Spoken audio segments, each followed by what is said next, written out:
السلام عليكم بنات. اليوم ان شاء الله غندير معكم شناك بجبن وبودره اللوز كيجيو غزالين رائعين.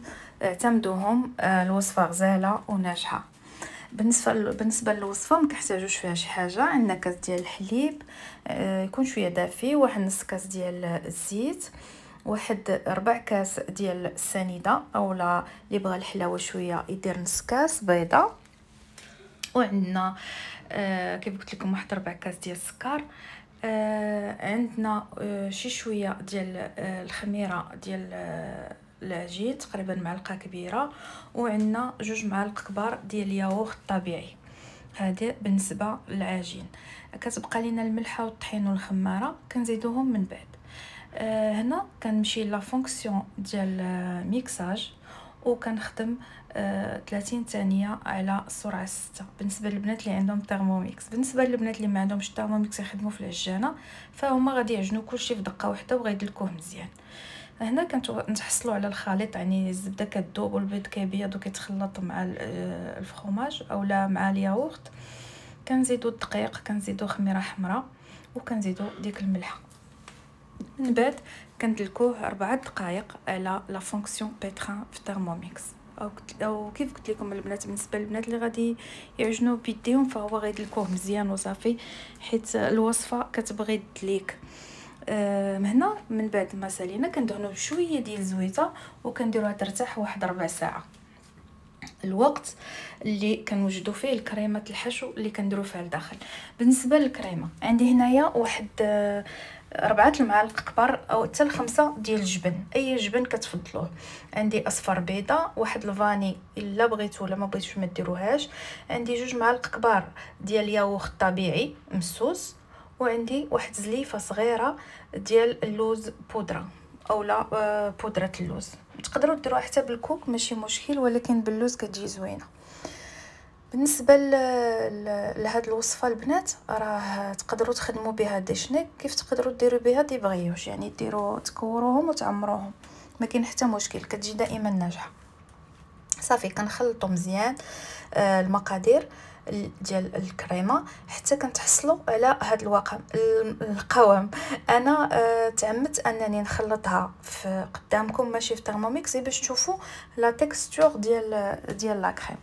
صافي ديك الساعات كنطلقوا العجينه، كنحاولوا نطلقوها في الطول وفي العرض باش كنعاودوا نتنيوها بحال الرغيفه.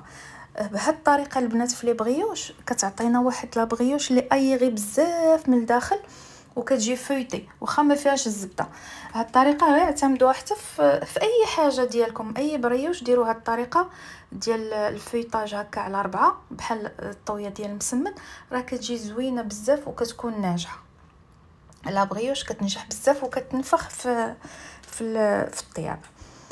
صافي هنا كنعاود نطوي كيف كتشوفوا على الجهه الاخرى بحال الرغيفه كيف قلت لكم، وكنديرها ترتاح. كنديرها ترتاح ماشي بزاف، غير واحد قسمين هكاك 10 دقائق باش كنتقدر باش ملي كنجي نطلقها بالدلاك ما كتبقاش تطوى، يعني ما كتبقاش تقلص دغيا كتمشي مع الدلاك كيف كتشوفوا هنايا. صافي كنطويها مزيان، كنطلقها مزيان وكنحاول ندير واحد السمك ديال تقريبا واحد 5 ملم ولا ميم با، ما تكونش رقيقه بزاف وفي نفس الوقت ما تكونش غليظه باش ما تجيناش خشينه. راكم عارفين فيها كريمه الجبن، والكريمه ديال الجبن حتى هي كتساعد البغيوش انها تطلع من الوسط. صافي هنا كنقاد مزيان بالمدلك وكنبدا نرش ندير عليها لا كريم ديال اللوز وجبن. بالنسبه لي انا فكيف كتلاحظوا البنات شو العجينه كلها نبابل، كتكون كامله منبله، يعني ملي كنديروا لها ديك الطويه على 4 كتولي منبله العجينه وكتولي ايغي بزاف من الداخل. صافي هنايا كندهن بالكريمه ديال الجبن وكنخلي واحد المسافه الفوق ملي غادي نسد بها العجينه، ما كنديرش فيها الكريمه. بالنسبه هنايا هنا تقدروا ديروا لي بيبي دو شوكولا اولا الزبيب اولا ترشوا طريفات الكركاع اللي بغيتو، راه كتجي غزاله. اي حاجه كتواتى مع هاد لا بغيوش هادي، انا كنديرها غير هكا. صافي وكنبدا نطويها اولا نلويها بشويه بشويه كيف كتشوفوا. انا راه ما كنديرش ليها الطحين من التحت، ما كندير لها حتى شي حاجه، حيت لا بريوش طايعه ما كتلصق ما حتى شي حاجه، ساهله. غير اعتمدوا هاد العجينه في بزاف ديال الوصفات ديال لي بريوش. صافي كنبانسي العجينه اولا كندير لها لاكلي ديالها باش ما تحلش. كنحاول نسد مزيان باش ما يتحلوش ليا لي شنيك في الطاوه منين يكونوا كيطيبوا، وكنعاود نحطها على الجهه اللي لصقتها فيها. هنا كنبدا نقطع. بالنسبه للتقطيع انا كنعبر اولا بالموس، كنحاول ندير العبار اكزاكت في العجينه باش ما كيجيونيش شي كبير شي صغير، كنحاول باش يجيوني كاملين في دقه واحده. هنا وريتكم كيفاش انك ممكن تقطعيها بلو كوتو سي اولا الكوتو ديال المنشار، هكا قياس جوج صباع وكتقطع. سينو راه تقدري تقطعيها بالخيط بحال اللي غادي نوريكم دابا، كتكون اسهل واسهل. يعني بالخيط كتجي سهله على الموس. كل واحد يدير الطريقه اللي مناسبه والطريقه اللي كتجيه سهله. صافي كنمشيو بحال هكا دقه دقه مع لي بغيوش ديالنا وكنحطو في الطاوه اللي كتدخل في الفران.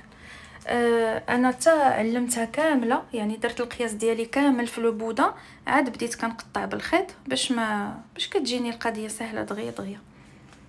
صافي كنستفهم في الطاوه، كنحاول نبعدهم شي شويه حيت كيتنفخوا في الفران، وكنخليهم يخمروا.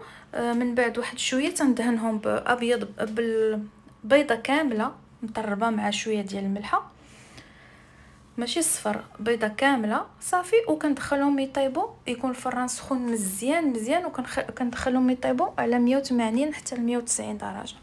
غير تيخرجوا من الفران تندهنهم بشي عسل يكون مزيان نوعيه زوينه، وكنرش عليهم اللوز. تقدروا تدهنوا بالعسل، ترشوا سكر كلاصي، تقدروا ترشوا الكوك من الفوق اولا ديروا دي بيبيت دو شوكولا. المهم كل واحد واللي كيفضل يعني ياكل به اللي بغيوش ديالو. انا كنديرها على الطريقه الاصليه ديالها حيت انا بحال هكا كنعرف لها، يعني وصفه قديمه هذه. دائما كيجي الجبن زوين مع العسل، فما ترددوش تصوبوها، وكونوا متاكدين ان الوصفه ناجحه بحال دائما، وجربوها على حسابي.